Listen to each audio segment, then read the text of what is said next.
네, 오늘 예배에 나오신 모든 분들을 위해 우리 하나님의 크신 은혜와 평강이 함께하는 복된 시간 되시기 바랍니다. 어린 아이들은 엄마를 떨어지게 되면 불안을 느낍니다. 불안을 느끼면 울게 되죠.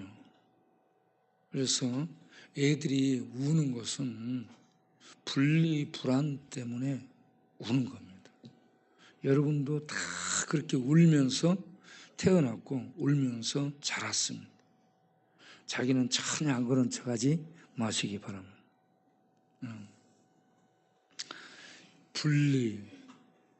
이 분리 불안이 계속된 사람들이 있습니다. 오근이가 그랬어요. 오근이가 엄마가 집을 나갔어요. 아빠가 힘들게 하니까 집을 나갔는데 어느 날 밤에 엄마가 집에 와서 물건을 챙겨갖고 가는 거야. 그 엄마를 붙잡았어요. 엄마 나도 데리고 가. 그러니까 엄마가 발로 차면서 너는 이 새끼야 네 애비랑 살아. 그러고 차버리고 간 거예요. 그 아버지는 엿장수였어요. 엿공장을 갖고 운영하는 엿공장 사장이에요. 그래 돈이 많이 생기니까 기생들을 옆에 끼고 놀아놨어요. 그걸 늘 이 오근이가 본 거예요. 그러다 보니 오근이 엄마가 살다 못해 힘들어서 집을 나갔어요. 어느 날 집에 짐을 가지러 왔는데 그걸 오근이가 보고 엄마 나 데리고 와 그러니까 엄마가 발로 차면서 너는 자식아 네 애비랑 살아. 그러고 간 거예요. 이 오근이는 이때 어머니에게 체임을 받으면서 어머니하고 단절되는 충격을 갖게 된 겁니다. 그래서 그가 돌아다니면서 뭐 했어요? 춤췄어요. 전국구 춤을 춘 거예요. 전국으로 춤을 추고 다니면서 무엇을 찾았냐? 엄마의 품을 찾은 거예요. 동시에 춤추러 다니면서 술을 찾은 거예요. 술을 마시면서. 술을 진탕나게 마셔서 취하고 마비되고 마취돼가지고 그가 추구한 게 뭘까? 엄마의 연합 속에서 그 유아 때 가졌던 그 평안함, 그 안식, 그 행복을 찾기 위해 술 마시고 춤을 추고 돌아다닌 거예요.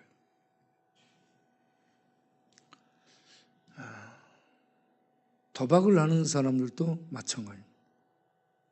도박 딱 내릴 때 돈이 쏟아지는 거예요.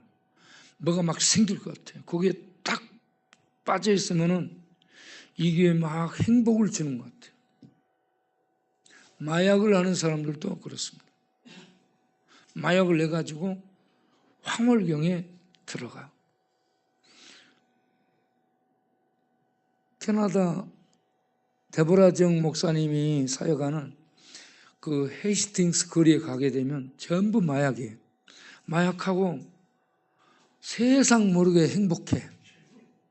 그래가지고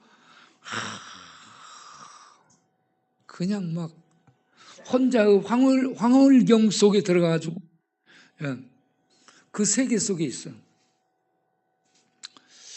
이런 중독, 알코올, 도박, 마약 이러한 중독을 추구하는 사람들 배후에 단절된 그 잃어버린 세계, 그곳을 찾는 영혼의 갈급, 영혼의 목마름이 있다라고 저는 봅니다. 그래서 동원참치가 그렇게 술 마시고 돌아다니면서도 반 미쳐 있어요. 반 미쳐 있는데도 그 입에서 나오는 말은 하나님 계십니까? 하나님 찾고 있는 거예요. 그것도 동일한 질문을 계속 던져. 하나님 계십니까?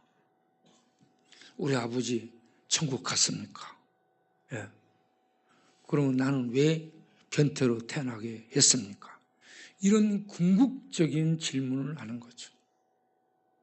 전도서 3장 11절 중간 이유를 보면 하나님은 인간에게 영원을 사모하는 마음을 주셨습니다.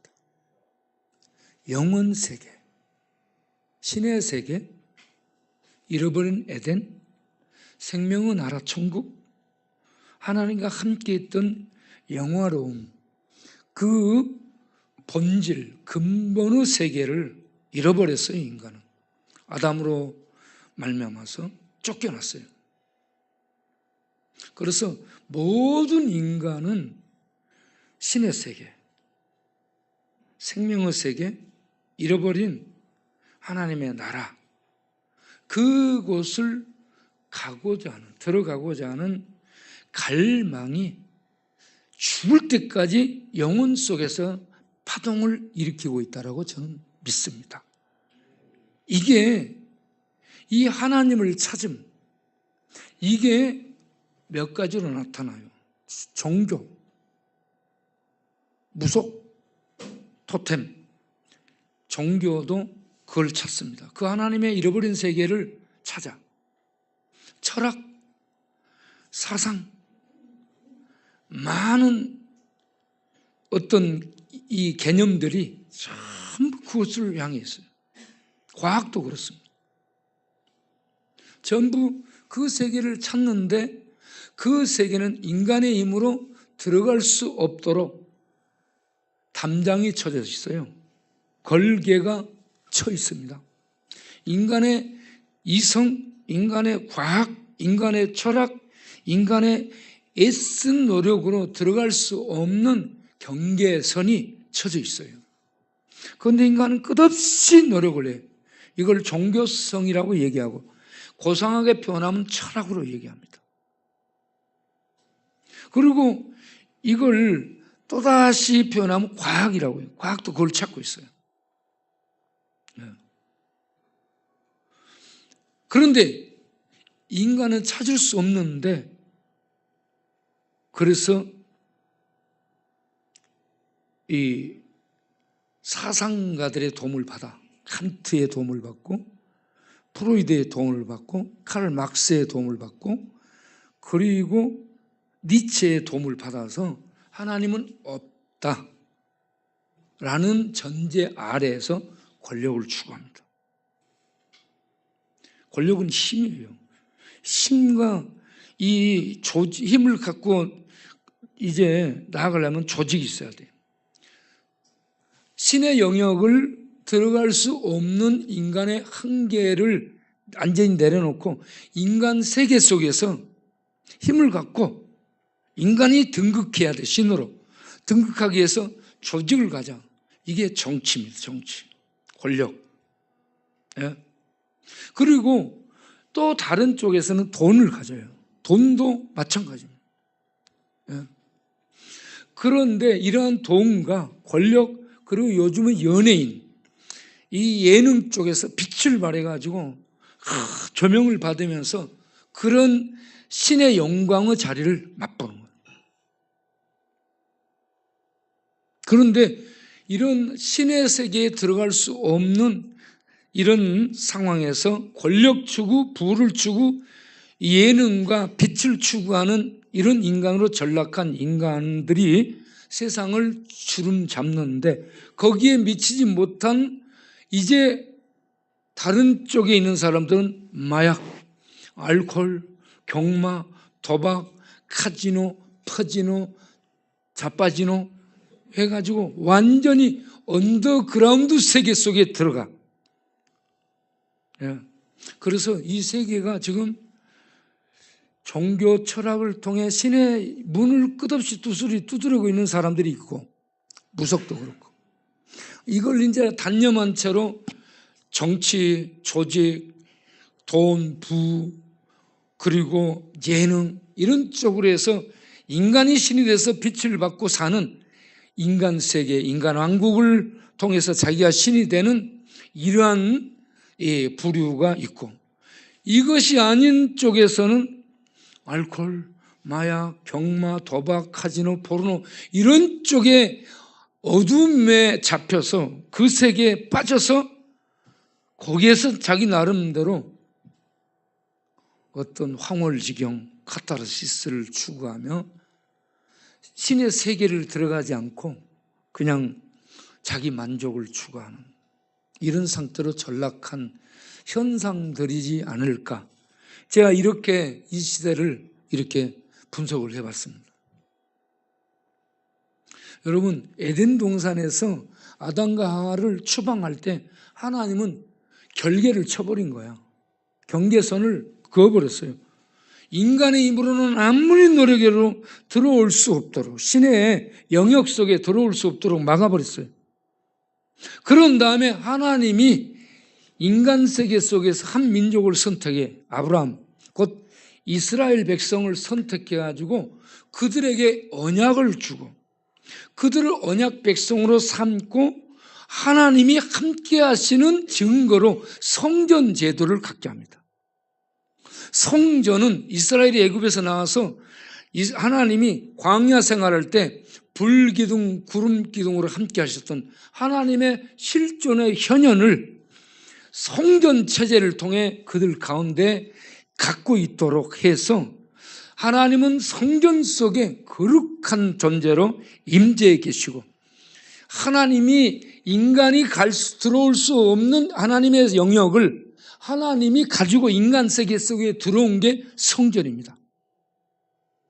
그래서 성전을 통해 하나님 그 백성을 만나 하나님의 생명으로 하나님의 거룩함으로 하나님의 그 영광 가운데 인간이 죽어야 될 인간들이 제사 제도를 통해서 성전에서 하나님을 만나도록 은혜를 베푸시게 되죠. 이게 하나님의 오심이에요. 인간 세계 속에. 거기에서 인간이 하나님께 나아가는 길을 하나님 백성 이스라엘을 통해 알려주신 겁니다. 이걸 계시라고 말씀하죠. 그렇게 알려주셨던 하나님이 직접 인간 세계 속에 오신 거예요. 그분이 예수입니다. 그래야 예수님이 오셔서 건물로 짓지 않은, 건물이 아닌 하나님의 참 성전을 그분이 직접 십자가에 죽으시고 부활을 통해 참 성전을 이 땅에 만드신 거야. 그래서 누구든지 예수 이름을 통해 예수님 믿는 믿음을 통해 하나님을 직접 만나고 뵐 수 있는 참 성전인 하늘에 들어갈 수 있도록 길을 열어주신 거예요. 이 길만이 유일하게 하늘에 들어갈 수 있는 유일한 인간 세계에 나 있는 생명의 길입니다. 사람들은 이 길을 거부해. 하나님이 이 길을 진리로 세워놓은 거야. 이 길만이 하나님께 나아가는 길이에요. 그래서 요한복음 14장 6절에 예수님이 말씀하셨죠. 내가 그 길이다. 하나님께서 예언하시고 약속하시고 보여주셨던 그 길이 나다. 예수가 하나님께 나아가는 그 길입니다. 그리고 그 길은 하나님의 진리로 세웠어요. 무너지지 않고요. 인간이 헐 수 없어요. 변하지 않습니다. 영원한 길입니다. 그래서 진리로 세운 길이에요. 그 길을 믿음으로 들어가면 하나님의 생명의 나라 천국에 들어갈 수 있기 때문에 영생, 구원이 주어지는 거죠. 그래서 예수님은 길이며 진리며 생명이며 구원입니다. 하나님이 우리에게 오신 거예요. 우리가 갈 수 없으니까. 그래서 이 하나님이신 예수님이 인간 죄로 말미암아 죽음의 저주 속에 있는 인간에게 하늘에 들어갈 수 있는 유일한 하늘에 이르는 길로 하나님이 이 땅에 세워놓은 그러한 구원의 계획입니다. 이 예수만이 구원의 길인 줄로 아시기를 바랍니다. 그런데 이걸 아는 것이 비밀을 아는 거예요. 하나님의 비밀을 아는 거고 하나님의 지식을 아는 거고 하나님의 진리를 아는 겁니다. 그런데 이걸 성령을 통해서만 하나님이 알려주셔. 인간 철학을 통해서, 인간 과학을 통해서, 인간의 어떤 머리 좋은 박사 머리에서 나오는 그럴듯한 강의를 통해서도 이 길은 찾을 수 없습니다. 하늘에서 오신 하나님의 교사, 성령만이 참 교사입니다. 진리의 교사예요. 다른 건 전부 가짜입니다. 이 길을 하나님이 만드시고 아들을 통해 만드시고 진리이신 성령을 통해 말씀하시며 어둠에 빠진 우리들의 눈을 열어 그 길을 보게 하고 믿고 받아들이고 그 길에 서게 하시고 그 길을 걷게 하시며 구원 곧 천국, 아담과 하가 잃어버렸던 쫓겨났던 그 에덴 동산 생명의 세계에 들어갈 수 있도록 우리 하나님이 지금도 은혜를 베푸시고 있는 줄로 믿습니다. 그런데 인간은 이 말을 안 듣잖아. 이 말을 안 듣고 인간이 신이 되려는 노력을 무지합니다. 다니엘 11장을 보게 되면 다니엘 11장은 핵심이 남방왕과 북방왕의 전투입니다. 끝없는 싸움이에요. 그러게 되기 전에 이게 느부갓네살, 여러분 느부갓네살은 4살 때 왕이 된 사람이에요. 가장 빨리 왕이 된 사람이 누구요? 바로는 태어나면서 바로 왕이 됐어요.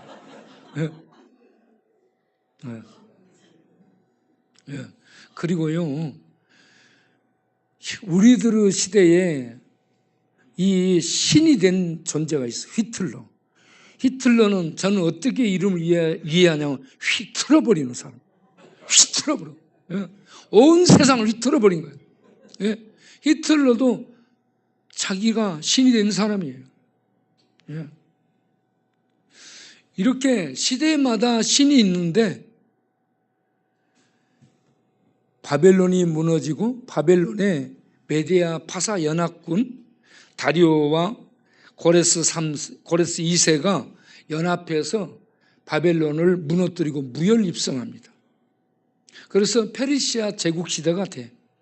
페르시아 제국시대가 된 다음에 크세르크스를 마지막으로 해가지고 헬라의 알렉산더 대왕에게 이 정복을 당합니다. 그래서 마케도니아의 왕이었던 알렉산더 대왕이 이집트 또 이 그리스 그리고 이쪽으로 시리아 또 메소포타미아 그리고 아시아 이쪽으로 전체를 장악을 하게 됩니다. 그 나이가 만으로 32살이고요. 우리나라 옛 나이로 하면 33살. 기원전 323년 33살. 그냥 죽어요.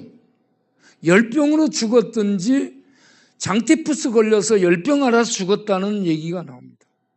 이렇게 역사를 보게 되면 왕들이 막 파죽지세로 막 공격하고 밟아 정복해. 그러다가 어느 순간에 그냥 팍 죽어요.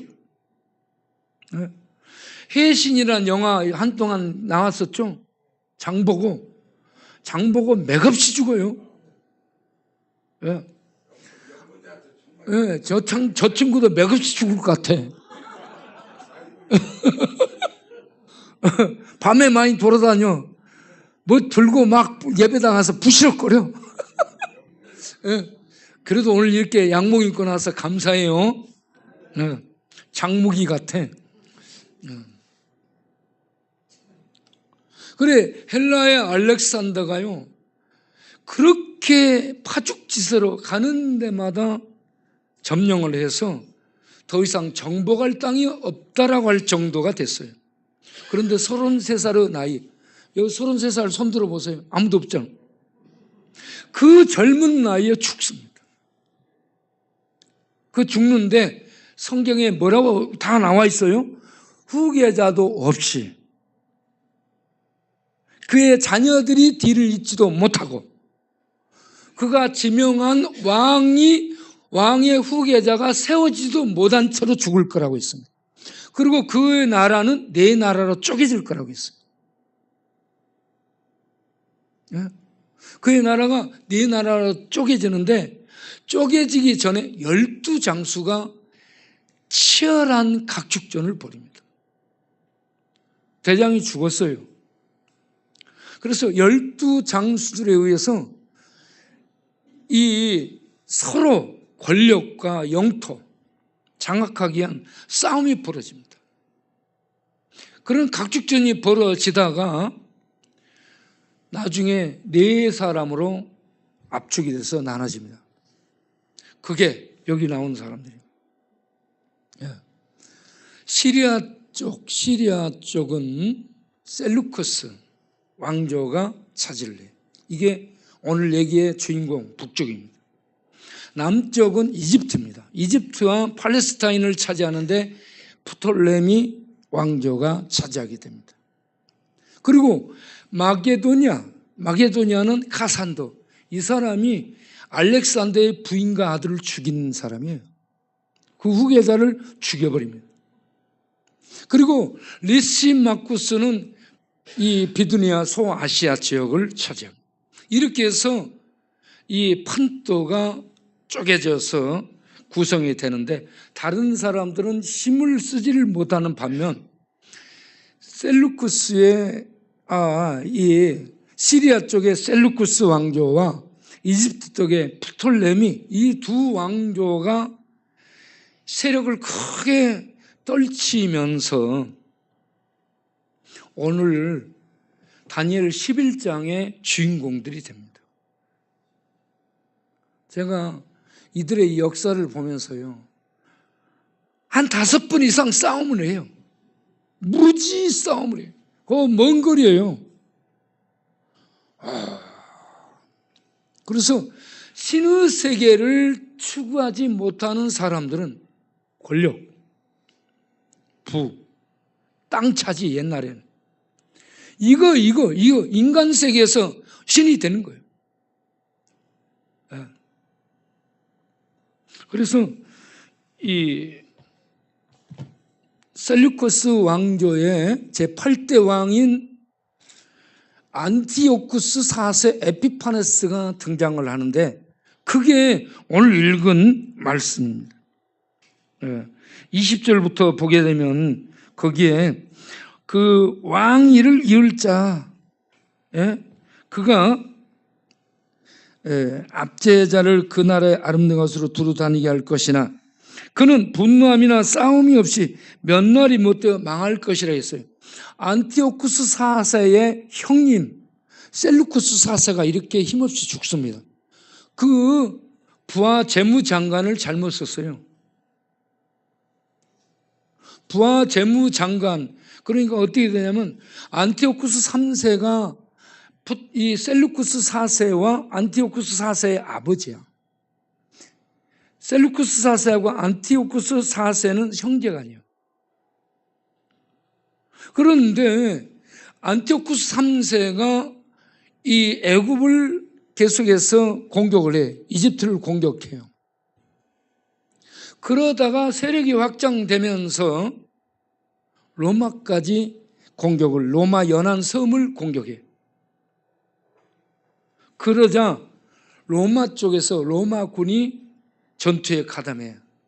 그때 카르타고의 한니발 장군 알죠? 한니발 장군 이름 들어봤죠? 한니발이 이때 전투에 참가합니다. 카르타고의 한니발과 로마의 연합군이 안티오쿠스 3세와 붙습니다. 그런데 여기서 안티오쿠스 3세가 셀루쿠스의 왕조에 이 안티오쿠스 3세가 지게 돼요. 6대 왕조죠. 7대가 셀루쿠스 4세.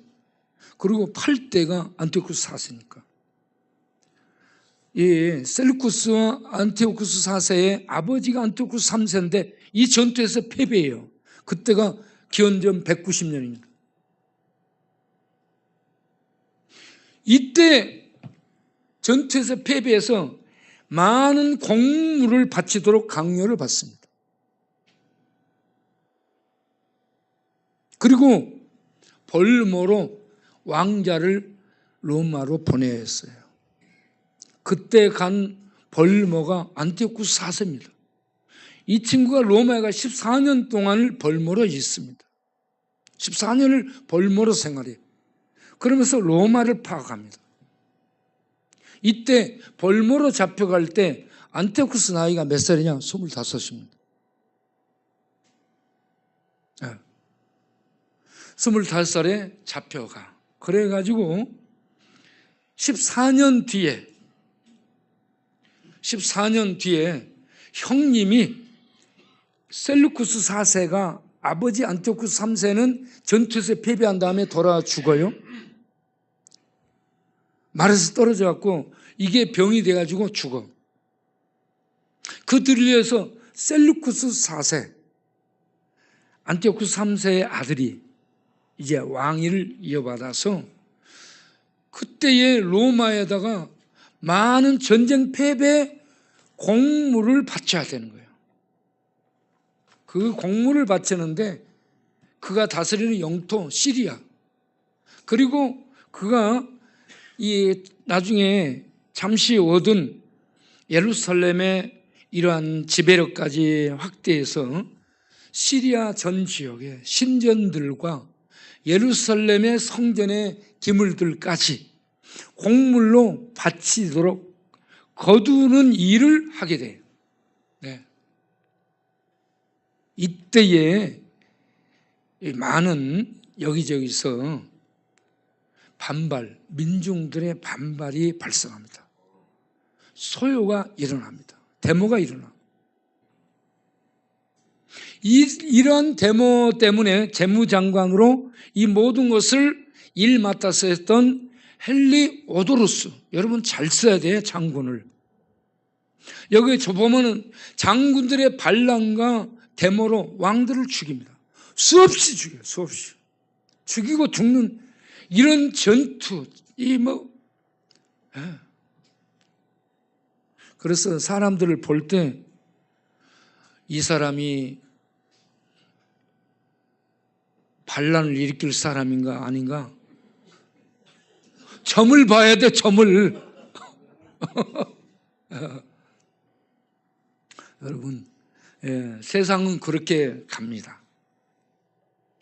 이 헨리 오도루스가요, 자기를 보낸 셀루쿠스 4세 왕을 죽입니다. 반역을 해갖고 죽여. 그때가 기원전 175년입니다.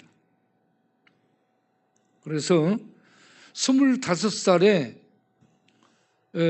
이 로마에 벌모로 잡혀가 있었던 안티오쿠스 4세가 형님의 아들, 이 셀루쿠스 4세의 이 아들이 데메트리우스입니다. 아들을 로마로 오라게 이 안티오쿠스 4세가 머리가 진짜 좋습니다. 여기서는 부정적인 용어로 괴율로 속임수로 거짓으로 이런 얘기를 계속 붙여. 얘는 머리꾼이요. 완전 잔머리꾼이에요. 보니까. 이 말을 어떻게 잘해가지고 형님 아들 조카지 자기한테 오라게. 그래가지고 조카하고 지하고 바톤 천질래 교도소 걔가 들어가고 얘는 나오게 하는 거예요. 자기는 나와. 네. 로마에 벌모로 가면 그 감옥 생활한 거예요, 사실은. 감옥이에요. 그런데 형님 아들 데메트리우스를 오라게 해갖고 너 있어 좀. 그리고 이 친구가 바톤 처치를 하고 14년 만에 돌아와. 그때 자기 형님 셀루쿠스 4세를 이 헤로도토스가 반란을 일으켜서 죽여버린 때예요. 그래가지고 왕궁이 시끄럽잖아. 왕궁으로 진격해가지고 이를 몰아내고 안티오쿠스 3세 아버지의 왕자니까, 아들이니까 이 왕자인 안티오쿠스 4세가 왕권을 잡습니다. 그때가 174년입니다. 기원전 174년에 안티오쿠스 4세 이름은 에피파네스입니다. 에피파네스 이름 뜻이 뭐냐? 명백한 신이 나타났다. 신이 나타났다 이거예요. 여러분, 자기를 신이라고 해요. 신이 나타났다. 그래가지고 이 친구가 남방왕 이 프톨레미하고 전쟁을 그렇게 여러 차례 하는데, 여기에 성경 본문에 11장 보게 되면 그가 21절에 그를 가리켜서 잔머리꾼을 이렇게 얘기해. 비천한 자 이렇게 합니다. 비천한 자를 잔머리꾼을 비천한 자로 표현하고 있습니다. 경멸받을 자라는 얘기입니다. 그가 왕위를 얻는데 21절 뒷부분을 보면 속임수로 나라를 얻는다라고 얘기합니다. 괴율로 나라를 얻습니다. 속임수로. 그가 나라를 얻게 된 것을 이렇게 표현하고 있습니다. 23절에 그는 거짓을 행하여 올라올 것이요. 이때 프톨레미 애굽 왕조를 치게 될 때 거짓으로 이렇게 이 머리를 굴려가지고 화칠 맺자라는 이런 얘기를 해놓고는 거짓으로 올라가서 시리아 이 프톨레미를, 애굽에 있는 프톨레미를 치게 됩니다. 23절 거짓으로 올라가고 25절 그가 또 그의 힘을 떨치며 용기를 내 큰 군대를 거느리고 남방왕을 치러 갈 것이고, 27절 두 왕이 마음에 서로 해하고자 하여 한 밥상에 앉았을 때도 서로 거짓말을 할 것이요. 여러분, 정책, 회담 이런 거 전부 거짓말이에요. 그 속에는 어떤 마음이요? 이놈 어떻게 죽이고 이 생각이지, 그들이 겉으로는 우리 잘 웃는 친구가 생크림이요.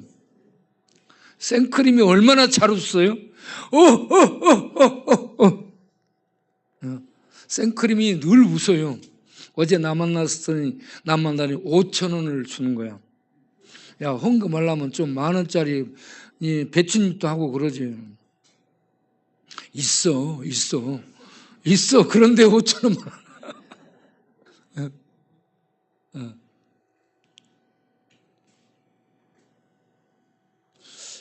서로요, 겉에서 앉아. 무대 만들고 양쪽에서 대담하고 앉아 밥 먹고 사진 찍고 조약 발표해. 그런데 그 조약들이 평화를 위한 조약이요. 뭐냐? 이 조약이 사인하면 내가 다시 애굽, 이집트 침공 안 할게. 그러면 그 말 믿어도 되는 거지? 해가지고 안티오쿠스 에피파네스 4세, 안티오쿠스 4세 에피파네스하고 애굽 왕 프톨레미 6세가 앉아서 서로 조약을 사인해. 마음속에는 서로 이놈이 이런 생각을 가지고 조약을 체결해. 평화 조약 체결해. 그러고 나서요, 양쪽 다 전투를 하기 위해서 군대 모아. 재밌죠? 그리고 이 북방왕 안티오쿠스 에피파네스가 남방왕 프톨레미 6세야. 이때는 프톨레미 6세를 치기 위해서요, 조약을 이놈이 배반하고 우리 땅 시리아를 얘가 넘보기해서 전쟁을 준비하고 지금 군대를 양성한다더라. 내가 이 조약을 깬 너를 진압하기 위해서 내가 갈 거야 해가지고 또 출병해. 또 출병해. 그게 29절에 특정된 기한에 그가 다시 와서 남방에 이를 것이니 해가지고요. 여기 보면은 계속 왔다 갔다 공격하고 침투했다가 물러났다가 이것만 지금 11장에 계속 쓰고 있어요. 그런데 이때 한 5차례 공격을 해요. 전투가 5차례 정도 일어나는데 이때 에피파네스가 안티오쿠스 4세 에피파네스가 남방을 공격한 것은 3차예요. 3차 세 번째 공격을 하게 되는데 자, 중요한 변수가 적용됩니다. 30절을 보세요. 30절에 기띔의 배들이 이르러 했어요. 기띔은 구브로를 얘기합니다.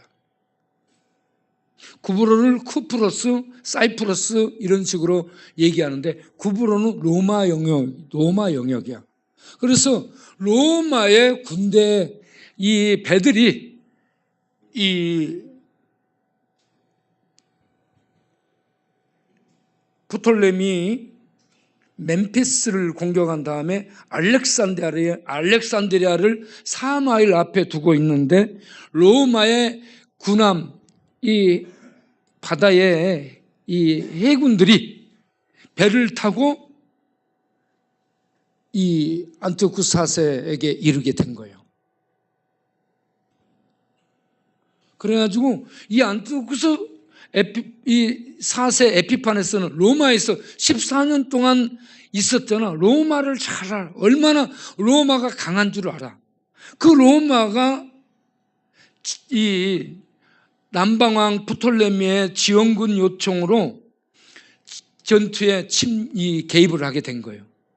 그래서 애굽하고 로마가 연합해서 공격하게 되는 그 전투를 안티오쿠스 4세가 에피파네스 4세가 이길 자신이 없게 되니까 굴욕을 당하고 이 전쟁을 물러가겠다 해서 돌아오는 길에 밟아버리는 게 유대입니다. 유대. 오는 길에 거기서 돌아오면서요. 로마, 이집트의 이 중간지대의 역할을 하고 있는 게 유대예요. 유대와 팔레스타인. 그래서 이 유대를 들어가서 밟아버리게 되는 게 그 안티오쿠스 4세 에피파네스가 일으킨 성전모독, 신성모독, 저를 신처럼 숭배하도록 하는 이러한 적그리스도 예표가 되는 사건입니다. 그래서 다가가지고 이제 뭔 일을 일으켰는가 그걸 보여주겠어요? 한번 방송실 띄워줘 보세요. 안티오쿠스 에피파네스가 정복해가지고 자 그것 말고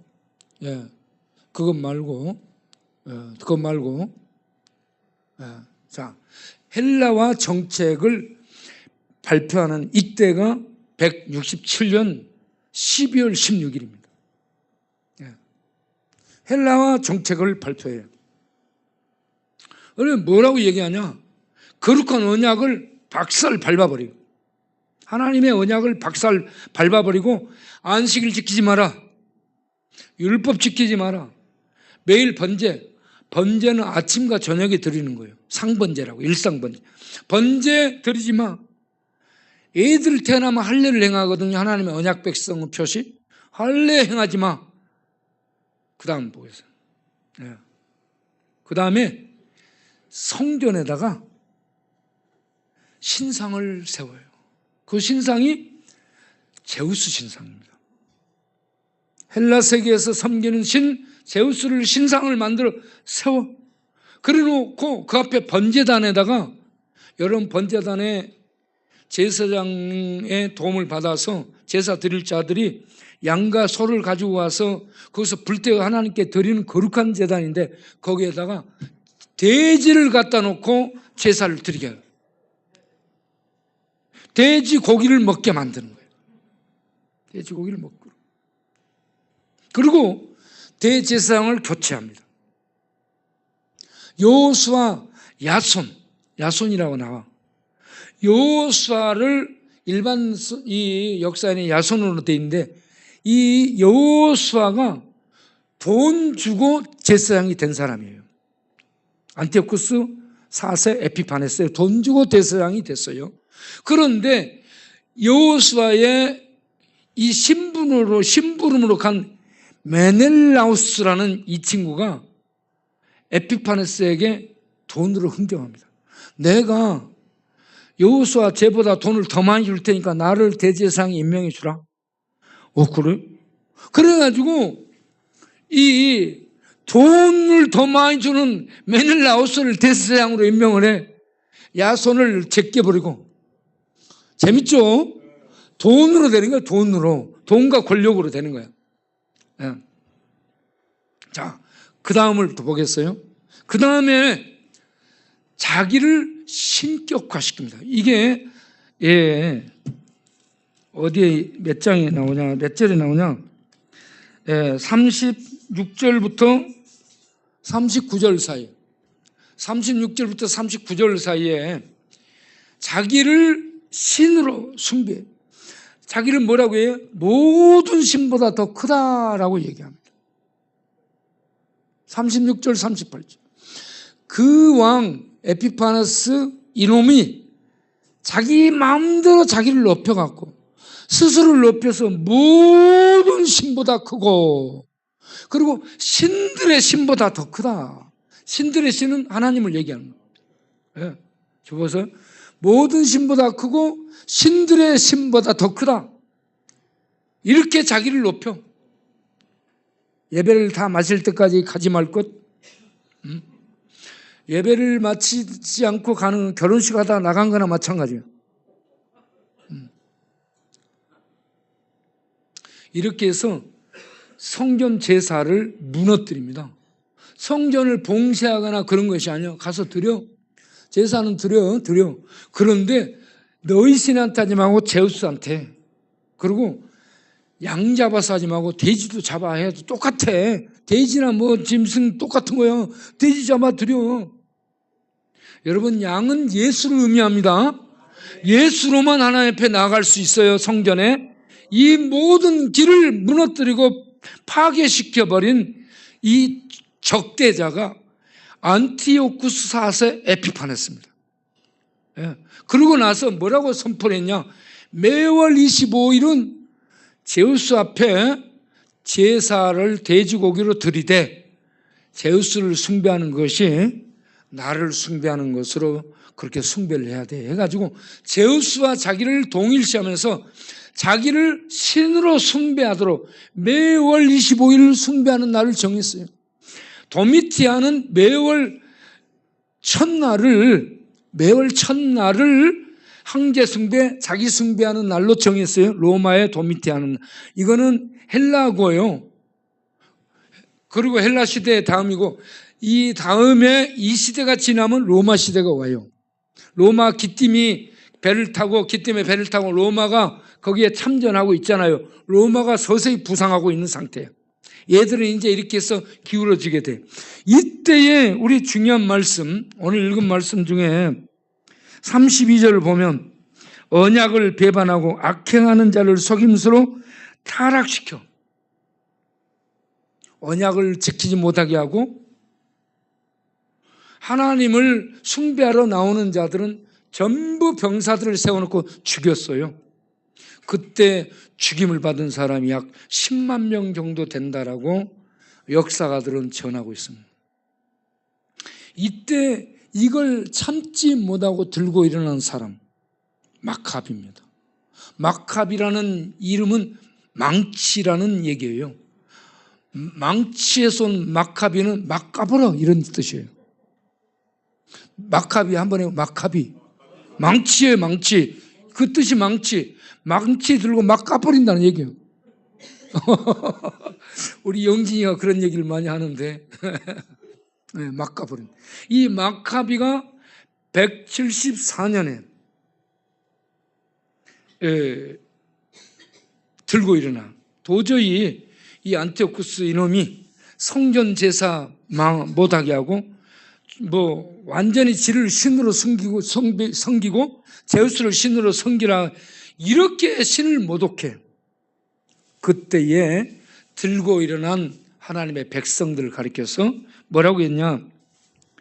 하나님 아는 백성은 강하여 용명을 떨치리라. 할렐루야. 이때 3년 정도 전투를 합니다. 3년 정도. 그래가지고 몰아내고 이 성전 정결 작업을 하고 그렇게 해서 절기를 선포한 게 이게 한우카라고 유대인들이 명절처럼 여기는 그러한 중요한 절기로 자리를 잡게 됐습니다. 이 마카비 혁명을 통해서 일어났는데, 이 마카비 혁명을 한 하스몬 왕조, 그가 세운 왕조가 하스몬 왕조인데, 이들을 가리켜서 하나님 아는 백성은 강하여지고 be strong, 강하여지다라는 얘기입니다. 강하여지는데 어떻게 강하여지게 되느냐? 여러분, 하나님 아는 백성, 여호수아 1장 9절을 보면 거기에 이런 말씀, 여호수아 1장 9절을 보겠어요. 하나님이 여호수아를 세울 때 이 말씀을 반복해서 하는데 9절은 종합적으로 합니다. 9절은 종합적으로 뭐라고 얘기해요? 너한테 명령한다. 내가 너와 함께한다 하면서 명령을 내려요. 강해질 수 있는 요건이, 우리가 군대를 갖고 있고 무기를 갖고 있고 김정은처럼 핵을 갖고 있고 조직을 갖고 있고 돈이 있어서 강해지는 게 아니고 하나님이 함께 하심 때문인 줄로 믿습니다. 그래서 어떻게 해야 되느냐? 강하고, 이거는 내적으로 마음에서 강해지는 겁니다. 담대하며, 이거는 적들을 만났을 때 두렵거나 놀라지 않는 겁니다. 내적으로 강하고, 그리고 적들을 만났을 때 담대해야 돼. 담대함의 그 표정들이 두려워하지 않는 것, 떨지 않는 겁니다. 떨지 않는 것. 그 다음에 놀라지 않는 것, 도망가지 않는 겁니다. 도망가지 않는 것. 두려워해가지고 힘이 풀려 도망가거나 그런 것이 아니라, 하나님 아는 백성, 곧 하나님이 함께함을 아는 백성은 하나님이 절대적인 신들의 신이시고 왕 중의 왕이심을, 절대 최강자임을 아는 하나님 백성은 하나님이 함께 하시기 때문에 어떤 무기보다 강하다는 것을 믿을 거 아니겠어요? 그 믿음의 힘을 발휘해서 용기를 가지고 도전한다 이 말입니다. 용명을 발휘하리라. 여러분, 이게 이제 시간이 없어서 계시록 13장에 연결되는 말씀들인데 그건 나중에 얘기하고, 하나님 아는 백성은 계시록 13장 보면 거대한 짐승이 나오는데, 이 거대한 짐승 출현은 다윗 왕 때 골리앗입니다. 골리앗은 안악자손으로 거의 3m 지경에 이르는 거인입니다. 이 거인 골리앗은 세상을 지배하는 마귀를 나타내고 있어요. 사탄입니다. 짐승입니다. 이게 하나님 백성들 향해 응그리며 덤빕니다. 여러분, 에피파네스 이 친구가 적그리스도, 이렇게 하나님을 대적하는 대적자의 표상이 됐어요. 표상이 됐어요. 그래가지고 지금도 이 마귀가 온 세상을 신으로 자기를 내세우고 사상을 통해서, 종교를 통해서, 이단, 신천지, 통일교, 여호와 증인 이단들을 통해 그래가지고 혼미하게 만들어. 여기도 왔다 저기도 왔다 뭘 준다. 그래가지고 막 혼미하게 만들어. 영적으로 막 유혹을 해요. 꼬셔. 그리고 세상은 정치적으로 얼마나, 정치는 전쟁입니다. 죽여야 돼 상대를. 정치 속에 평화는 없어요, 여러분. 죽이든지 죽든지예요. 싸움입니다. 성경이 전부 그러고, 모든 역사, 모든 전쟁의 역사, 로마사를 봐서 전부 전쟁의 역사, 인류는. 그래서 예수님 안에만 평화가 있고요, 전쟁이 끝난 예수님 안에만 평화였고 나머지는 전부 전쟁이고 나머지는 전부 미움과 증오가 가득한 곳이 세상입니다. 예. 오늘 얘기 중에 이 빠뜨린 얘기들이 많이 있는데 그 얘기는 나중에 하도록 하겠어요. 결혼 정책으로 평화 정책을 만들고 거기에서 서로 믿지를 못하고 밥 먹여 죽이는 이런 재미있는 얘기들이 있습니다. 다음에 하겠어요. 그래서 우리들은 하나님이 함께 하심을 믿는 그 아는 지식 안에서 하나님을 믿고요. 세상은 아무리 거대한 큰 골리앗 짐승이 소리를 지른다 할지라도 믿음으로 다윗처럼 무장 딱 돌멩이 복음의 무장을 하고요. 복음을 던지면서 세상을 향해 전진하고 용명을 발휘하는 우리 믿음의 사람들이 되기를 바랍니다. 골리앗을 죽인 다윗의 손에는 뭐가 있었어요? 뭐가 있었어요? 물매가 있었죠. 물매 속에 뭐가 있었어요? 로켓? 핵폭탄? 수류탄? 뭐가 있었어요? 이 돌은 뭘 말할까요? 예수. 복음입니다. 복음. 예수는 세상에 볼 때 돌멩이같이 버려버린 거야. 세상이. 아무것도 아니에요. 그런데 이 예수를 던지면 골리앗의 골을 맞춰서 골리앗이 쓰러집니다. 사탄이 떨어진다는 얘기입니다. 아무리 강한 세력일지라도 예수 돌멩이 한 방 맞으면 나가 떨어집니다. 예수가 최고의 무기입니다. 신이십니다. 능력입니다.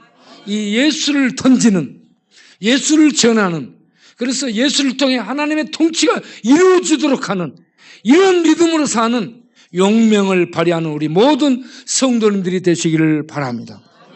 기도하겠습니다. 하나님 아버지, 이 세상은 하나님을 두드립니다. 하나님의 문을 두드리는데 자기 노력으로 두드리고 철학으로, 종교로, 이념, 사상, 그리고 다른 쪽에서는 정치, 부, 명예를, 영광을, 그리고 다른 쪽에서는 중독, 마약 중독, 알코올 중독, 또 도박, 게임, 또 방탕 이런 것에 빠져서 돌아가도록 하는 이러한 세상에서 하나님이 인간 세계에 찾아오셔서 성전에 계시고 그 성전이신 장본인인 하나님이 오셔서 참 성전을 만들고 그 예수 믿는 믿음을 통해 그 성전에 들어가 하나님 만나는 길이 되시고 우리로 하여금 그 비밀 진리를 알게 하시고 믿게 하시고 이 땅에서 그 축복된 생명의 나라, 이 나라에 들어가게 하는 이 비밀을 얻게 하시고 그 지식 속에 살게 하신 하나님을 찬양합니다. 감사합니다. 이제 이 하나님이 얼마나 강하시고 이 하나님이 얼마나 위대하신 분인지를 아는 우리가 하나님을 믿는 믿음으로 세상을 향해 으르렁거리고 표하고 사자처럼 돌아다니는 세상 마귀 세력들을 향해 공격하는 힘을 발휘하는 하나님의 사람들로 우리 남은 생애를 살아가게 하여 주옵소서. 그렇게 살아갈 수 있도록 성령으로 충만하게 하시고 성령으로 지혜롭게 하시고 성령으로 능력 있게 하셔서 하나님의 용명을 발휘하는 하나님의 사람들로 내가 세상을 이겼노라. 세상에 너희가 싸움을 만나고 환난을 당할 것이나 담대하라 평안하라 하신 주님 말씀 믿고 세상을 향해 전진하는 우리 성도들 다 되게 하여 주옵소서. 그리고 이김을 누리게 하여 주옵소서. 예수님의 이름으로 기도합나이다. 아멘.